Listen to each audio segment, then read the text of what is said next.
Hey guys, what is up? It is SSD Middleman here with GuidesForUsAll, and today we're going to be checking out all of the katanas in Dark Souls 2. If you want to go to a specific one, make sure to click on the screen on the video. It will take you right there, and let's get started. The Uchigatana is pretty much the most basic katana you're going to find in the game. This weapon was also in Dark Souls 1, if you've ever played that game. You can get this guy decently early on from Steady Hand McDuff for 5,000 souls, once you've acquired the Dull Ember from the Iron Keep. Now this bad boy is upgraded just with regular Titanite to plus 10. It is really powerful for such a simple weapon. At regular plus 10, it will have 230 base attack rating, an E scaling in strength, and an A scaling in dexterity. So if you got some high dex and you're using this guy, it's going to be doing some pretty decent damage. At 40 strength and 40 dexterity, you're going to have an attack rating of 333. You know, the stats are kind of high. That's more of a melee weapon build, just like an overall one, but you'll still be able to do decent damage with this guy. Not one of my favorite weapons, and you'll see why coming up in just a moment, as some of these other katanas are insanely powerful with their own little specific kinks. So let's move on to the washing pole. To get the washing pole, you're going to need to go to the Dragon Shrine, follow the path I'm going until you find these two chests. One of them will be a mimic chest, and once you slay that guy, you're going to get the washing pole. However, if you do not get it, try using a bonfire ascetic and fighting him again. Apparently, he does not have a 100% drop rate of this guy. Now, the washing pole has the longest blade of all the katanas. This thing can strike from a considerably farther range than the other katanas, and you can tell when you're holding this guy that it is long. It has less stamina consumption, although it has very low durability at only 20, which is going to be problematic if you end up in a long battle. Its counter damage is also pretty low, and it is a little bit slower than the other katanas.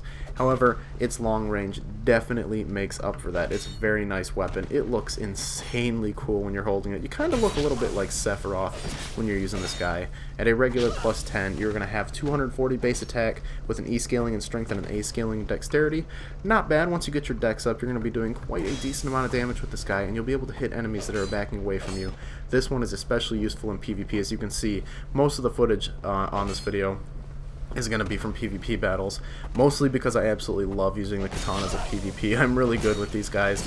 It is all about timing and juking the enemies with these katanas, because they swing so fast, save the washing pole of course, that if you can time it right after they roll, you'll hit them every time. Anyways, let's move on to the Chaos Blade. To get the Chaos Blade, you're going to need to go to Weaponsmith Ornifex and trade her the Old Witch Soul plus 10,000 of your own souls. You can only get this in New Game Plus or by using a Bonfire Ascetic to fight the Lost Sinner, who will drop the Old Witch Soul along with her own soul. Now, this weapon is upgraded with Petrified Dragon Bones plus 5, which obviously is a pain in the butt because getting Petrified Dragon Bones is tough to farm. Although this weapon does have a few special things about it. It will damage you for 50 HP every successful hit you get. It also happens when you're hitting destructible objects, but not when you're hitting indestructible objects. You can even be killed by the damage to yourself, so you have to be careful when you're using this thing in PvP. Now, to use this weapon, you're going to need 25 dexterity, which is a bit higher than most of the other ones. 12 strength's about the same as all the other katanas, but 25 dexterity, it's higher than the ones we've checked out so far. But at a regular plus 5, you will have 250 base damage and an S scaling in dexterity, meaning this guy is going to have an attack rating of upwards of 400 if you've got, you know, 50 dexterity and maybe a ring of blades on. This thing will be doing quite a bit of damage, but do take in a note, you'll be taking damage yourself as well. Although you can counteract that kind of damage, maybe if you have like, I don't know, a ring of restoration or something like that. You could use that to counteract the damage that you're taking. Very good weapon in PvP. The damage is pretty nice, although it is a little awkward to get used to at first. I do, however, like this weapon a lot. Anyways, let's move on to the Black Steel Katana. Now, to get the Black Steel Katana, you're going to have to fight Alon Knights and Alon Knight Captains in the Iron Keep, or the Memory of the Old Iron King. You could also have gotten a unique version of this weapon from the Majula Mansion box on August 25th, however that event is long gone. That was last year, that was a while ago. I don't know if they'll be re-releasing this unique version, or if it was only specific to that one date. Anyways, you upgrade this guy with regular Titanite, which is always nice. It's much easier than getting the Petrified Dragon Bones. And this weapon is very interesting. I'm going to start off with the stats. At regular plus 10, you're going to have an attack rating of 190 and an S scaling dexterity, making for some pretty good damage, although 190 is a bit lower than some of the other katanas' base damage. However, this weapon does draw out quite quickly. If you've ever fought the Alon Knights, which you will have had to get this weapon, you'll know that they draw their katana out very quickly, and the moveset of this guy is pretty similar. It has a very different moveset from any of the other katanas. It's a little awkward to get used to at first, but if you master it, this guy can prove to be very powerful. And if you dual wield the black steel katanas, it is actually one of the strongest weapon combinations to use for a dexterity build. It'll do an insane amount of damage, and for most infusions you can actually keep the S scaling in dexterity, making this an excellent weapon to infuse if you've got high faith level, or whatever the other skill is to boost your dark infusions. I think it's faith. But yeah, pretty good weapon, very interesting weapon. If you've never used it before, I definitely recommend giving it a shot in PvP, because it definitely changes up the katana game quite a bit. Anyways, let's move on to the Manslayer. To get the Manslayer, you're actually going to have to go through a decently complicated path that most people don't know about. After you defeat the Demon of Song in the Shrine of Amanya, right before you're about to go inside that the undead place, you go to your right, and there will be a rocky path which leads to this door. Inside will be a bonfire that I didn't even know about until like a few weeks ago. Go up the stairs and enter the door. Now, to enter the door, you will have to have interacted with all the Milfinito, the one that's in the cage and the two that are in the homes along the path in Aldea's Keep, and you will be able to go in there as long as you are also hollow. Once you go in there, you'll be able to clear the path of enemies, and you'll see some Malfinitos in this other building. Now, once you go down the building, there will be a chest just along the wall. You have to go down this wall and look right to your left. It's pretty well hidden, and inside will be the Manslayer. Now, after that insanely complicated process to get this weapon, you will be able to upgrade it with Twinkling Titanite to +5, and it is automatically infused with poison.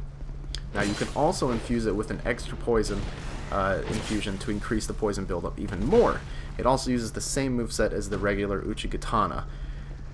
Whew, this weapon is very interesting. I did not know about this weapon until recently. It has a 230 base damage at +5, an E scaling in strength and a B scaling in dexterity, making the damage pretty good. Not the highest tier of damage, but still pretty good. Plus, the poison buildup does increase this weapon's usability in PvP.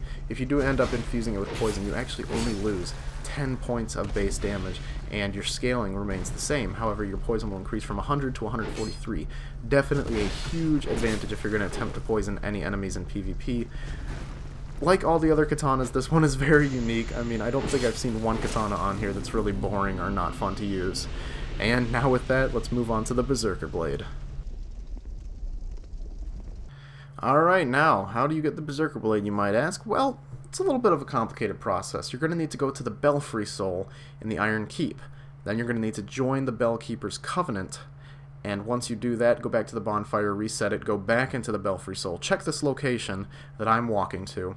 If the Mad Warrior is not there, you will have to go back to the bonfire, either via Aged Feather, Homeward Bone, or just walk back to the bonfire and rest at it.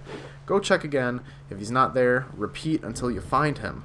Now, once you find him there, you'll have to kill him, and he might drop something. If he does drop something, it can either be the Berserker Blade or one of his outfit pieces, meaning you've got a low chance of finding him, a low chance of him dropping anything, and then a 1 in 5 chance of actually getting the thing you want. So it's a lot of fun to fight him. You can also get this weapon from the Prowlers in the Broom Tower and the Crown of the Old Iron King DLC, which are the enemies you will fight right before you go into the actual memory of the Old Iron King. Whew! It actually took me about 2 hours to get this blade, I think. So worth it, though. It is a very interesting weapon. It's actually the shortest of all the katanas, and the moveset is pretty identical to the Chaos Blade from Dark Souls 1, which was an awesome weapon, by the way. You upgrade this guy with Twinkling Titanite at +5, you're going to have 240 base damage, a D scaling in strength, and a B scaling in dexterity, making this weapon not bad, but with really high dexterity and strength builds, like really high, the damage will actually start to surpass some of the other better damaging katanas, like the Black Steel Katana, the Washing Pole. Very weird, but very interesting fact about that thing. There's really not much else special about this blade, besides the fact that it's an insane pain in the butt to get.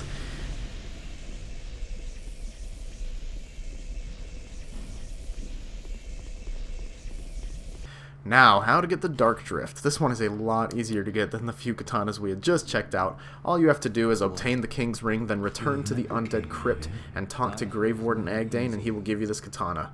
If you really don't want to talk to him, you can kill him and go talk to Merchant Hag Melentia in Majula, and she will sell it to you after you've killed Agdane. Now, you upgrade this guy with regular Titanite, thank goodness, to plus 10, which will give you a 260 base damage with an A scaling and dexterity. Really not bad, not bad. The 260 base damage is very high, plus the A scaling dexterity will only add like 50 damage, but you know, it'll still be over 300. Not terrible. Of course, some of the other weapons are a lot better. I'm not here to complain about this weapon though. It's still fun to use. You could barely see the blade of this weapon, which is really cool. At first I thought my game was glitching or I hadn't equipped the weapon right, but it really is almost invisible, so you could confuse enemies by making them think you don't have anything in your hand, and then just go at them with the Dark Drifts. Also, this weapon has a shield piercing effect, so if you're coming up against an enemy who's just blocking all your hits like an annoying little bad word, you just pull out your Dark Drift and start poking them with it. The last one is actually the Bewitched Katana sword. Now, how to get this guy? You have to trade the soul of Sir Elon and 18,000 souls to Weaponsmith Ornifex. You will fight Sir Elon in the Crown of the Old Iron King DLC. He is a pain in the butt to kill. One of the hardest bosses in the Dark Souls history, and I absolutely hate fighting him. Anyways, it uses the same moveset as the Berserker Blade, and when you're two-handing it, you can press the parry button to sacrifice your health and weapon durability for a weapon buff that lasts 30 seconds. Pretty sweet. It's like you're stabbing yourself and pulling the energy straight out of your soul.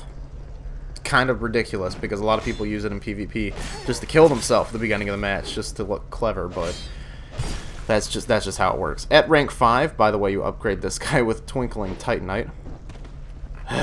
At rank 5, it'll have 180 base damage and an S scaling in dexterity, making this guy have a lot of damage, especially when you do that buff after you stab yourself. Pretty cool. It's actually based off of a Nagamaki, sorry, that was ridiculously bad pronunciation, which is a type of Japanese sword with an excessively long handle.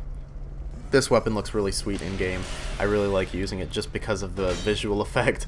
I don't know why, I just love the way it looks. Anyways, for real this time, thank you guys very much for watching the video. I hope you learned something new. I hope I could show you something about a weapon or how to get a weapon you didn't know existed. And if I did, please leave a like rating down below and subscribe to see some more videos in the future, and I'll catch you guys next time. Goodbye.